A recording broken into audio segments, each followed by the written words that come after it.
The Rocket Review is sponsored by Why Not Saloon. The Rocket Review is so thrilled to have on the show an incredible singer, songwriter, doing country music with a touch of rock. You know him from The Voice. Jay Allen, thanks for coming on the show. Thanks for having me, Eric. What a You know, pleasure. the new album, Des Moines, came out in June. It's getting some great traction, man. I appreciate You that. know, you've got, I mean, what is your favorite song on here? And I'll tell you mine. Yeah, my favorite has to be No Present Like the Time. I love that one Yeah. too, man. And I was telling you before we came in studio, and I've certainly enjoyed all of your, songs and your work in the past. And we'll talk about some of those in a minute. Yeah. But that song, the depth of the lyrics and the imagery, that's a powerful song. Yes, I mean, the story behind that song is we've all heard the phrase, there's no time like the present. Right. And this idea came to me when I was on The Voice. The Voice called me 4 years in a row. I politely declined until 2 years ago. And I thought, you know what, actually, what better way to go, share my story in the fight against Alzheimer's. I lost my mom to the disease in 2019. Than to go on in front of millions of people. And so what a lot of people don't know is when you're on The Voice, when you're a contestant, they trap you in a hotel room in Burbank, right outside of Hollywood. You're not even in Hollywood, you're in Burbank in a Holiday Inn. You're not even close to Guitar Center then. You got no guitar shops. No, when I snuck out and went there.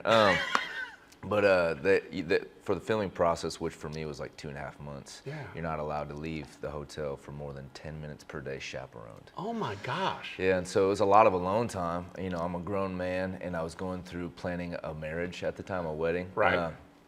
So we actually had to sneak in my now wife, Kylie Morgan. She's an artist as well. Yeah. Get her a blonde wig off of Amazon, which is fun. I disarmed the exit door and the stairwell. But You were stealthy. oh yeah, find Not a way. easy. Find a way. I gotta live my life. Totally. But I was trying to get a tan through the window. Really awkward time. But at first I was like, man, this is gonna be terrible. 2.5 months by myself. And then I thought, I'm never gonna get this time alone again. Right. So I started thinking about that phrase, and losing anyone, especially someone like your mother, who's everything to you, is really, really hard. And I realized I'd been sad for a long time. I never really faced that grief, and so I wanted to figure out what's the positive, what's the good that I took from loss. And so that phrase came to my mind, there's no time like the present. And I immediately flipped the script. I thought, well, what about there's no present like the time? Time's a gift. It is. How about I make the most out of this moment? And thought about, when you're stuck in traffic, you don't want to take that call. What if you take the call because you might not get tomorrow? Or what if a best friend stabs you in the back? Learn some grace, show forgiveness. What if you get invited on a show with Eric? Say yes, find time. So it's just changed my perspective, that song on life, and just kind of say yes to everything, live life to the fullest. Well, and you were saying before we came in the studio that you had a niche, and I think you have a broad niche because what I really enjoy about especially this new album that you've done, because it's so bold and it's so honest, but you certainly have a huge amount of fans, for Jay Allen and the Stallions, but also it's the songs they just touch you. You share so honestly, and it seems like even from Blank Stares, which obviously put you on the map originally, for your mom back in 2018. But the new album also, a lot of people look at you and go, well, Jay's like an up-and-comer, instant success. You've been here in town for 11 years in Nashville. Years. Yeah. Honestly, I became a philanthropist because of that story. I'd signed a deal with Sony ATV, and I was riding every day, and then Mom got sick. Yeah. And so my dad brought her to Nashville to spend time with us before it progressed any farther. She was 51 when she was diagnosed, took her life in 2 years and 9 months. So it happened really quickly for us. So about 6 months in, he called me and said, I want to make sure you get time with her. So brought her to my home, and I expected the look of my mom. I was her oldest, her only son, and I got the look of someone looking at me like I was a stranger. She looked through me, and we took her out to used to be a well-known venue in Nashville called the Sutler. Yes. It no longer exists anymore. I know. Blew my mind. I found that out the other day. But we walked in, and there was a band playing, and she heard the music. And people that have dementia have a glossy look in their eyes; they're not really present. And the moment she saw the band and heard the music, that went away. And so I took her to the front of the venue, right in front of everyone. We started slow dancing to a fast song, and she this moment just changed my world. She took a deep breath and she leaned in. Because of the music, she came back for a moment. She said, "Oh, Jay, it's so good to be here. I miss you." And so I wrote that song, Blank Stares, and we put it in front of some really important people, and we decided to bring her on stage. I was touring full time, and opening up for Jake Owen and a country crowd ready to have a good time. We played this whole set and we decided to bring Mom on stage, and you can preach to people and try to tell them your story and teach them about whatever you're trying to teach them about. For me, it was dementia and Alzheimer's until you're blue in the face, but we decided to show them. So a guy took a video of me doing that and put it on his Facebook. We've got well over 1 billion views, and it's turned me into a philanthropist. I've said yes to everything that's come my way the last 6 years and been a part of helping raise over $160 million to fight against dementia. And the music has, on the side been a hobby, really. It's like a fun thing that I get to do that's tied into the actual work that I do. Right. And, shining light on caregivers is so important to me. But then I brought on this manager and I did the voice and got a little independent record deal, and they're like, you should put out music and put out an album. So here we are. Everything I do, I want to mean something. So Des Moines, because that was the place where my ex woke me up and said, move to Nashville, otherwise you never will. Dropped it on June 28th because that was my mom's birthday. So kind of little nuggets of things I want to drop in there. Just but they're gems. And also, I got to bring this up because you won't. The Alzheimer's Association gave you the Caregiver Award also. That's right. For what you've achieved. And so you're doing a lot of good. And like you and I talked about, having, similar experience with my grandma Dahl. Sorry. Having those lucid moments, are just priceless when they, when they recognize you and know you. Yes. And it's like, it's so special. It's like, just hearing you talk about it gave me goosebumps, but also, finding a cure. And so I got to bring this up to where, you were doing these shows and everything. You've done so many showcases and so amazing that you share your story and are helping others. But then after you did a show, Garth Brooks comes up. Oh yeah, the first ever gala I was invited to in California. First of all, I pronounced it gala for a long time, was corrected. So it works either way. It's like potato. I don't know anymore, so we call it gala now. Makes my manager happy. But I was invited to this thing, and I knew I was gonna tell our story about my mom, and then sing this song Blank Stares. I didn't know it was a celebrity gala with the National Alzheimer Association, that chapter there in I think San Diego, I remember getting on stage and I'm staring at the 49ers football team. I'm staring at Brad and Kim Paisley, and then just an average evening. Yeah, and I'm like, oh wait, that's Garth Brooks. Like Garth Brooks is like staring at me, like with this hat on, like this smirk on his face. And I was like, okay.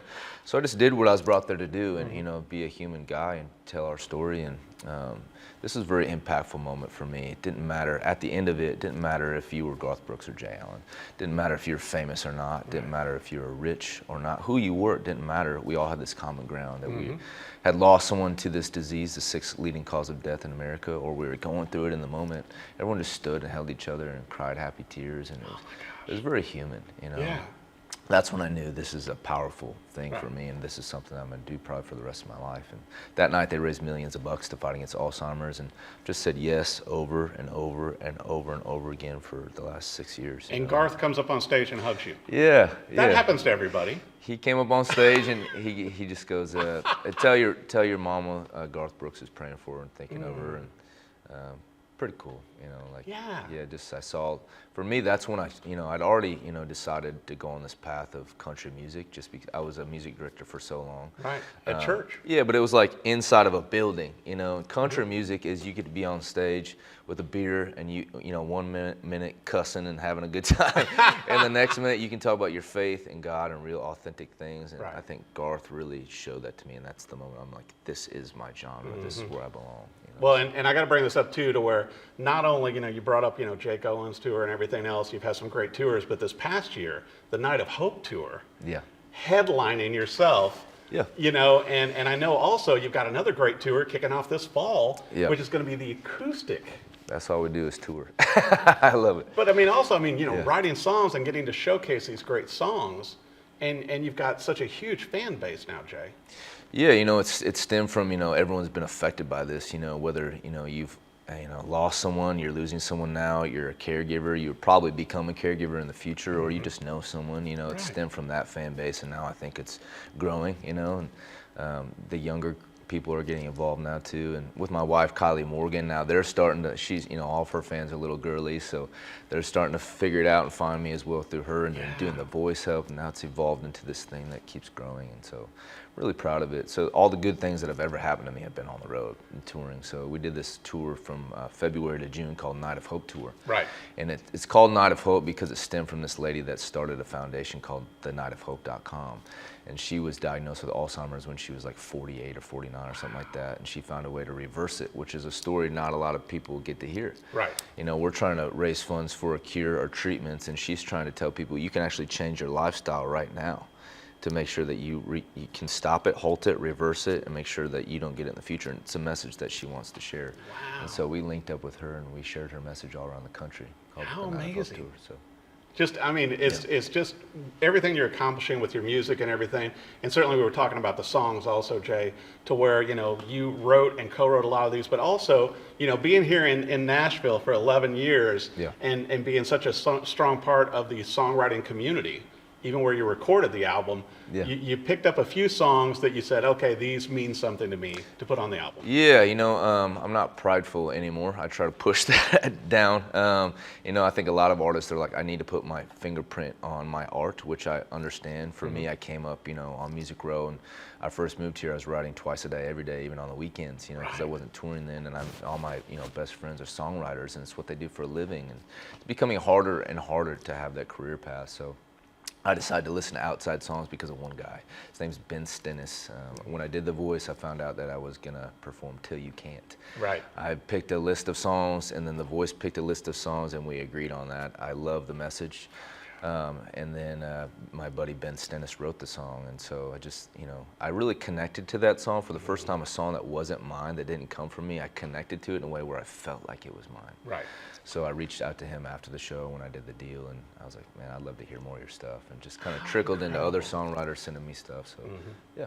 Well, and I mean, it's such a you know, being here in Nashville, and certainly you're such a part of the community now, Jay, but also coming out of Cedar Falls, Iowa, and, you know, we're both Midwesterners, you know, and we've had our share of caribou coffee, and, you know, but I mean, you know, you really got into music, you know, as a youth, singing in church where some friends invite you to come to church. Yeah. And then you start singing there, and the next thing you know, down the road, you're leading, you know, praise teams and everything. Yeah, that's, you know, kind of how, you know, Midwest works. It's all about faith, family, sports, church, you know, all those things. So right. My dad actually owned a restaurant, a little country cafe. My dad's name is Joe, so they called it Joe's Country Grill.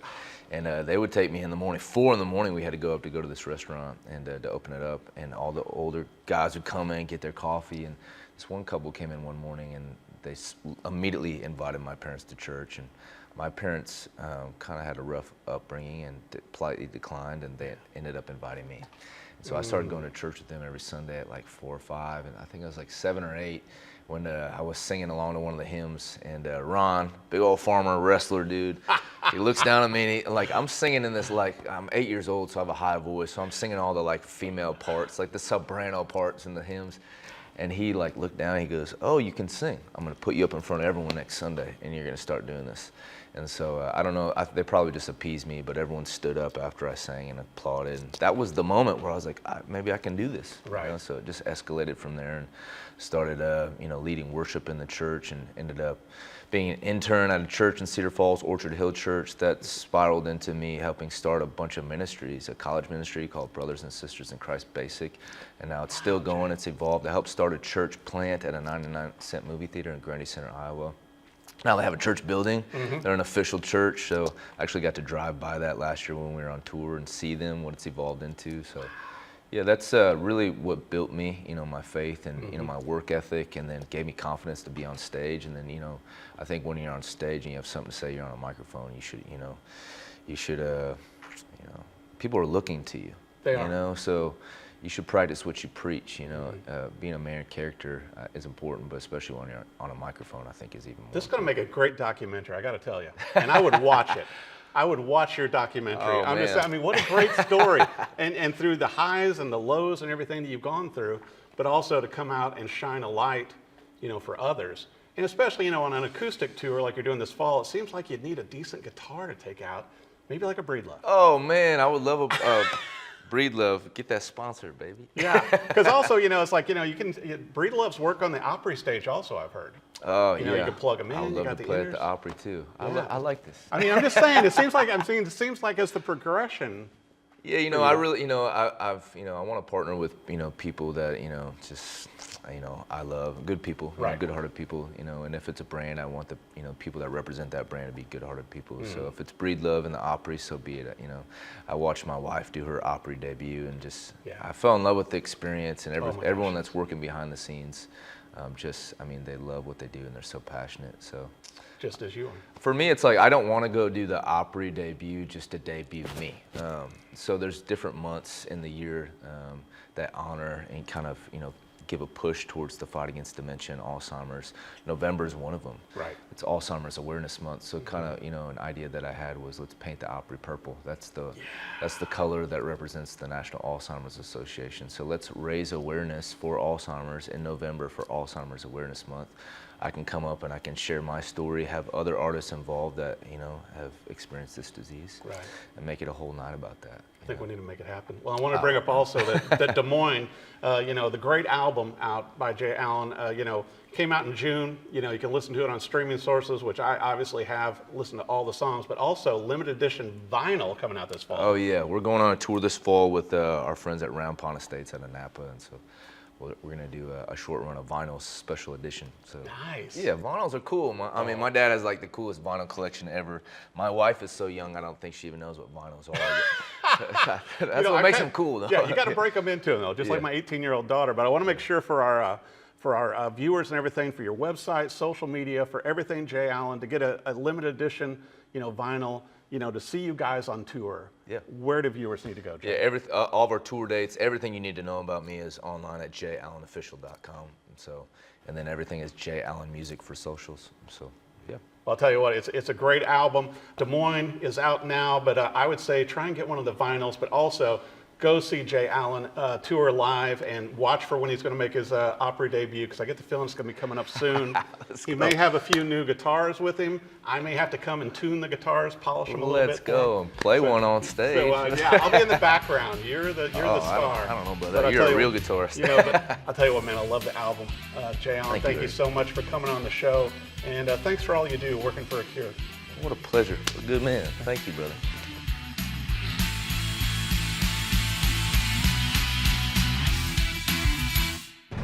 The Rocket Review is sponsored by Why Not Saloon.